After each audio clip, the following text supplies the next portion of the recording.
Part 1. You will hear John and Joan talking about their new school. Look at questions 1 to 5.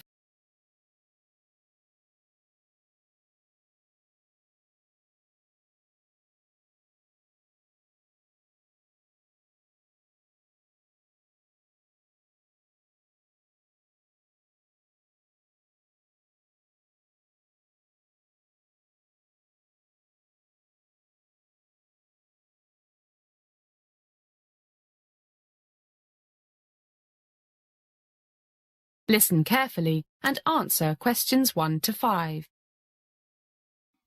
Hi, John. How's it going? Pretty good. What about you? Terrific. So what do you think of our new school? A1, man. Much better than the old one. In fact, I'm going to write an article for the London Times about it. Really? Yeah. Have you got half an hour? Maybe you should give me some ideas. If you buy me a coffee. No problem. How do you think I should start? Introduce the headmaster? Why don't you compare it with the old one? You know, the buildings, laboratories, language lab, computer equipment, fitness center, pool, stuff like that. Yeah, that sounds reasonable. I mean, the old one was pretty bad, and the new headmaster seems like a great guy. Actually, all the teachers I've met seem pretty decent. Same here. The French teacher is really cool, and he's actually French, not like Smith at the old place. He sounded less French than even you do. Hey, my accent is perfect. Dream on. But why don't you start with what the headmaster told the school this morning, you know, his ideas on education and things? Yeah, I liked that. None of that stuff about how we must study hard for our futures in the honor of the school. There's no free lunch, that type of thing. He sounds pretty progressive. What did he say? If we teachers succeed in stimulating your minds, stimulating you to ask questions and think critically, then you will discover the joy of learning, enjoy your studies, and therefore work hard. Hey, what a memory. Those are his exact words. Do you remember what he said next? Something about it's good to keep fit. Yeah. Do you remember him mentioning those experiments showing that after half an hour of exercise, our brains are much more creative for hours? And puts you in a better mood. Did you see the fitness center? Look at questions 6 to 10.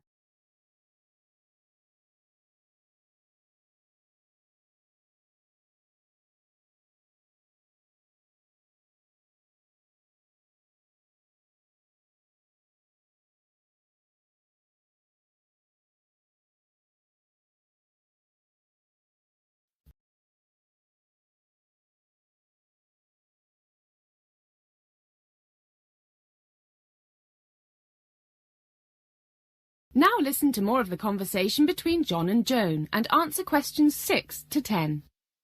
I went early this morning for a workout. Fantastic. Olympic-sized pool, not like that tiny 25-meter thing we had before. And the gym has absolutely everything. I counted 10 exercise bikes, some rowing machines, really good ones. Are you gonna go? I've been every other day for 2 weeks. Feel great. Hey, maybe I should interview some of the teachers and students from my article. Of course you should. Wow, just thought of it. I'm doing a video project. Maybe I could film the interviews. Makes sense. And I could take a few photos. Maybe the newspaper would use 1 or 2 of them. The main hall is awesome.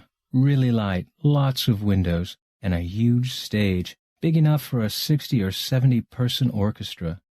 Did you see Mr. Clark, the old music teacher?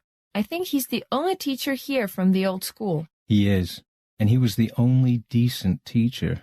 I met him in the hall. He's really happy, planning to double the size of the school orchestra. It's great. Okay, let's plan what we're going to do. That is the end of Part 1. You now have half a minute to check your answers.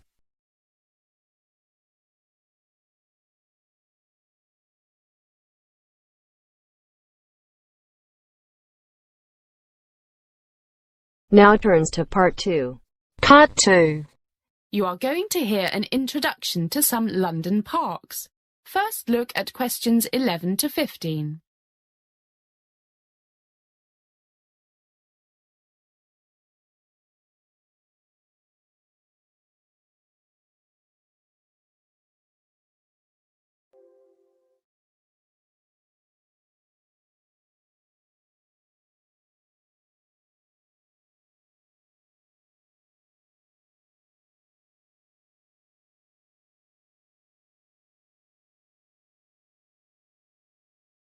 As you listen to the first part of the talk, answer questions 11 to 15. Good morning, everybody, and welcome to the London Parks Society. It's a lovely day, so in half an hour or so we'll go outside and start our tour of some of London's famous royal parks. But for the next half an hour or so, while we enjoy our coffee and biscuits, I'll tell you something about some of these wonderful parks, a brief history, and some of their special attractions. I also have a few slides to show you. First, what do we mean by royal park? In short, they once belonged to or were established by order of a king or queen of England, or at least a member of the royal family. And it's a good job they did. They provide quiet and natural scenery, places that we might not be able to enjoy today if our former rulers had just put buildings everywhere. Let's start with the most famous, Hyde Park. This park offers some of London's finest scenery and covers 630 acres and a perimeter of 4 miles. I know we have friends from France here, so I'd better give it in metric. That's about 260 hectares and 6.5 kilometres. Hyde Park dates back to 1536, when King Henry VIII got the land from the monks of Westminster Abbey. Much of the later design, its layout, was done by the architect Decimus Burton in the 1820s, who took full advantage of the area's high and low land. It was the original site of the Crystal Palace, built for the Great Exhibition of 1851, the original ancestor of today's World Expos, like the one that will be held in Shanghai in 2010, I think. So it's been popular for a long time. And not only the people who live and work near the park like it. Many famous rock bands like Pink Floyd and the Rolling Stones have put on big rock concerts here. I still remember the Rolling Stones concert there in, I forget the exact year. It was around 1968 when I was a university student. Now look at questions 16 to 20.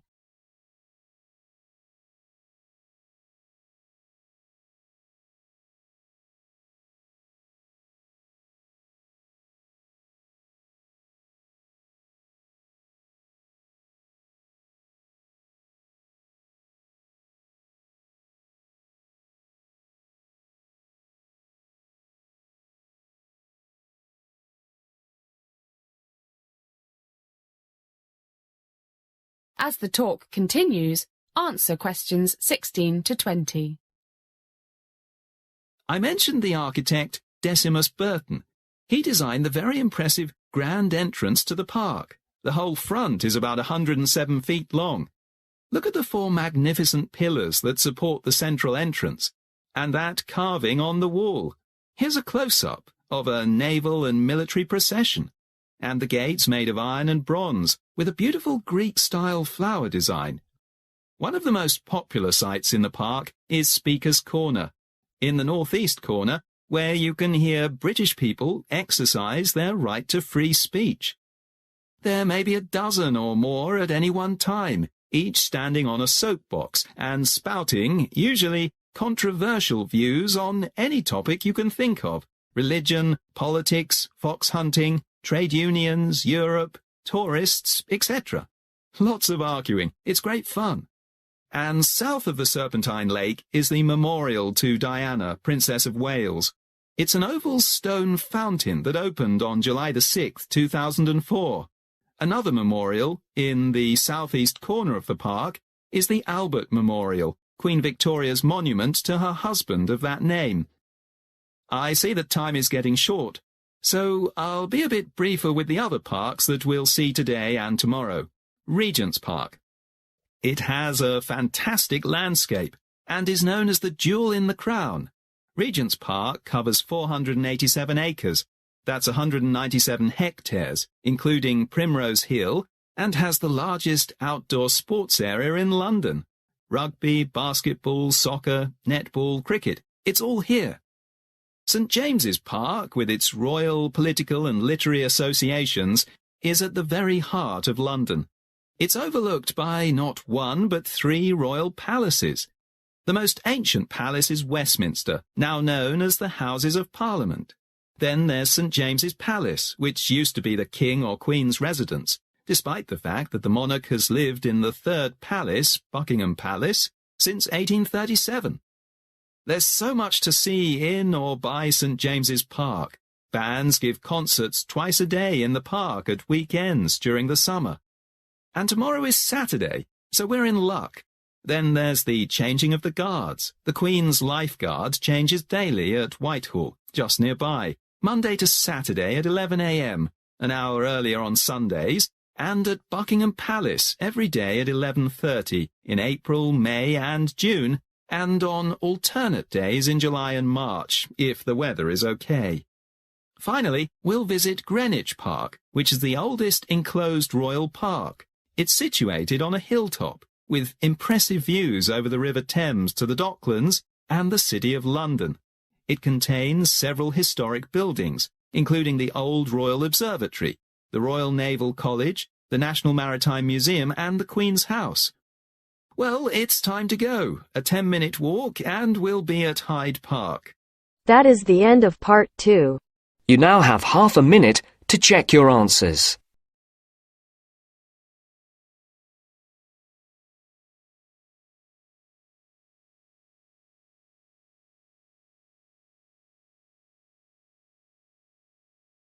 Now turns to part 3. Part 3.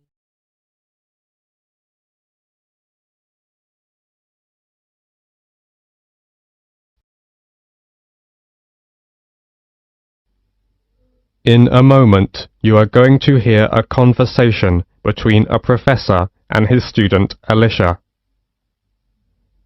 As you listen, answer questions 21 to 30. First, you have some time to look at questions 21 to 30.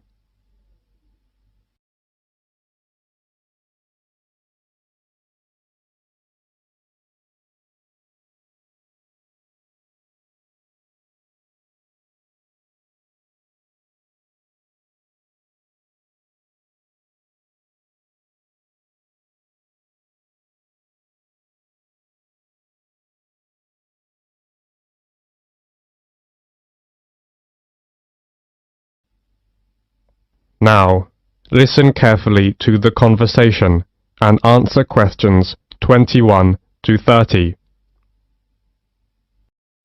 Section 3. Until recently, we knew almost nothing about how important bees are in maintaining natural diversity. Now we know more about them. We know, for example, that bees fall into 2 categories: wild bees and domesticated honeybees. A main reason for the domestication of bees has always been the production of honey and beeswax. We also know that honeybees are the dominant pollinators. In addition to bees, wasps, moths, butterflies, flies and beetles, as many as 1,500 species of bird and mammals serve as pollinators. Many crops of commercial importance, such as almond, cherry, avocado pear, watermelon, cucumber, rely on pollination by insects, and of these insects, bees are by far the most important. Animals and insects provide pollination services for over 3/4 of the stable crop plants, and for 80% of all flowering plants in the world. The economic value of animal pollinators to world agriculture has been estimated to be $200 billion per year. Pollination is one of nature's services to farmers, so think about this. If you eliminated the pollinators, it would take the food right out of our mouths. We biologists never imagined we'd see the day when wild plants or crops suffered from pollinator scarcity. But, unfortunately, that day has come. In fact, Farmers in Mexico and the US are suffering the worst pollinator crisis in history. So, what happened? Any ideas? Alicia? It is, because of natural enemies? I read something about a kind of parasite that's killed lots of bees. It's true. An outbreak of parasitic mites has caused a steep decline in North American populations of honeybees. But parasites aren't the only factor. What about the pesticides used on farms? All those chemicals must have an effect. Most definitely, yes. Pesticides are a major factor. Both wild and domesticated bees are in serious trouble because of pesticides. In California, farm chemicals are killing around 10% of all the honeybee colonies. Agriculture in general is part of the problem. Another example is the monarch butterfly.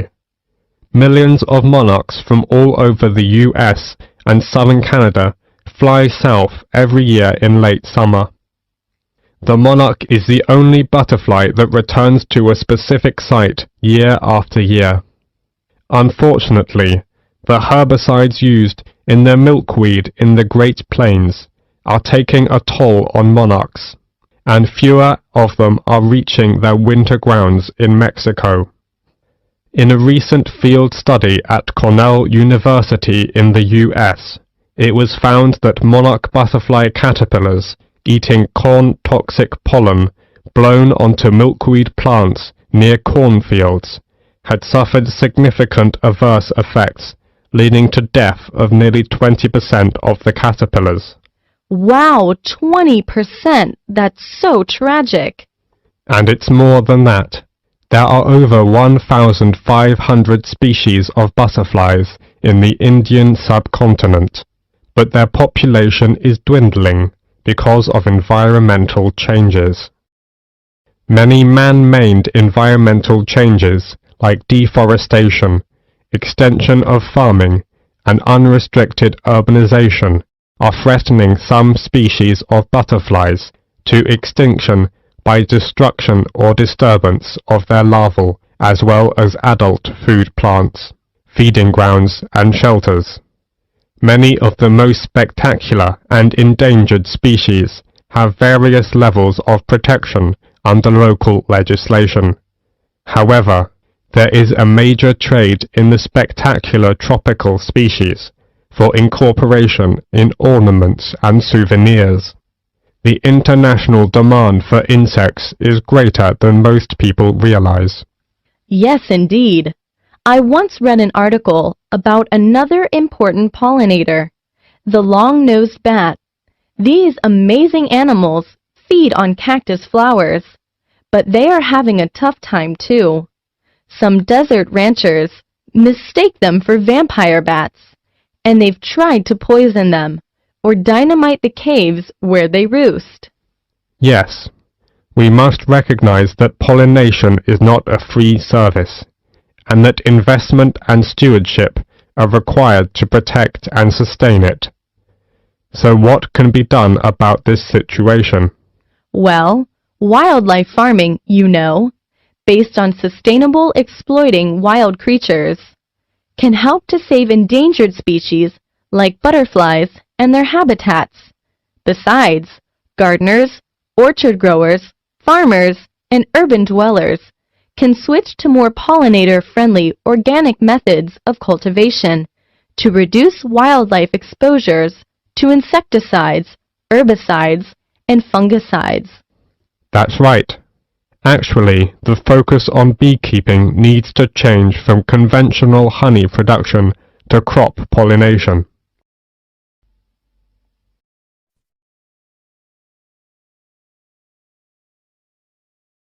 That is the end of part 3. You now have half a minute to check your answers.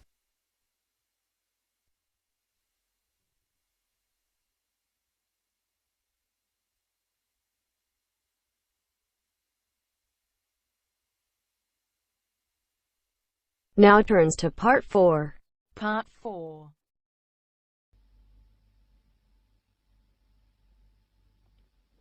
In a moment, you are going to hear a talk about movies. As you listen, answer questions 31 to 40. First, you have some time to look at questions 31 to 35.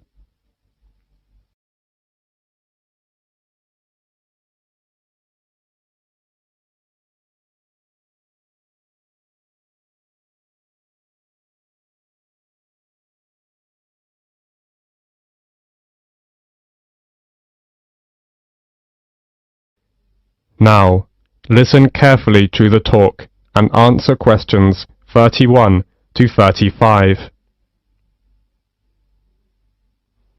Section 4. The London Eye. Today I want to focus on some of the major sites that attract tourists to cities, and I am going to begin with the London Eye. The London Eye is London's newest major tourist attraction.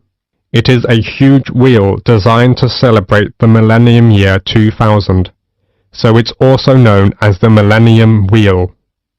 It stands at Millennium Pier on the south bank of River Thames, close to the south end of Westminster Bridge, and within an easy walk of the Houses of Parliament and Big Ben. Though it looks like a huge Ferris wheel, the London Eye is no fairground thrill ride, but a slow and stately way to experience London in a unique way. The London Eye is the UK's most popular paid-for visitor attraction, visited by over 3.5 million people a year. The Eye was built between 1998 and 2000. It seems remarkable that a site that has so quickly become a symbol of modern London has been around for such a short time. It took fully 7 years from start of the design process to create the Eye. It was intended to stand for only a few years, but it proved to be such a popular attraction that the decision was made to make the wheel a permanent feature of the London landscape. The Eye was sponsored by British Airways, and for several years after opening, it was referred to as the British Airways Millennium Wheel. Today the London Eye is under the ownership of the London Eye Company, a subsidiary of Merlin Entertainments Group Company. Constructing the Merlin Entertainments London Eye was a massive challenge. It's the tallest cantilevered observation wheel in the world, rising high above the London skyline at 135 metres. It was a piece of daring innovation and revolutionary design which combines the best of British design, architecture and engineering with an exceptional team of experts.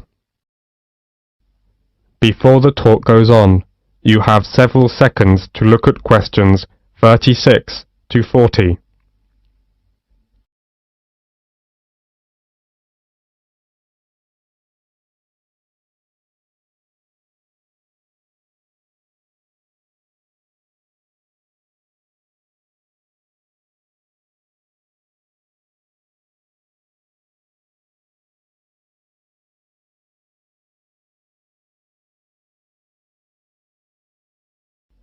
Now listen to the continued talk and answer questions 36 to 40 by completing the diagram. So, how is that great wheel held up? How did it get there? The starting point was, of course, the ground, and while parts of the wheel itself were still being constructed in various countries, tension piles were being driven into the ground beside the River Thames. This was the first step, and once these were securely in place, a base cap was installed over them as a kind of lock, with 2 giant plinths pointing up, onto which an A-frame was attached, like a giant letter. The wheel was supported on huge A-frame legs, made up of 2,200 tons of concrete on 44 concrete piles set 33 meters deep in the earth. All this took many months and incredible effort, but meant that the spindle could be installed, around which the great wheel would turn. The spindle itself was too large to cast as a single piece, so instead was produced in 8 smaller sections.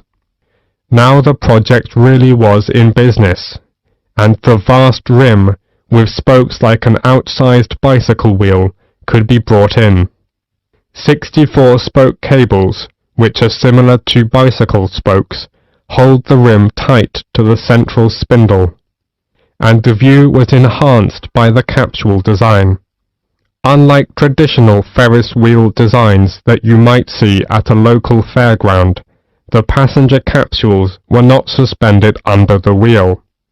They were set within a circular mounting ring attached to the outside surface of the wheel. What this means in practice is that travellers within the capsule have a full 360-degree panoramic view, unhindered by spokes or wheel struts. And the last thing to be built is the first thing the visitor encounters, the boarding platform laid down underneath. The wheel does not usually stop to take on passengers. The rotation rate is slow enough to allow passengers to walk on and off the moving capsules at ground level.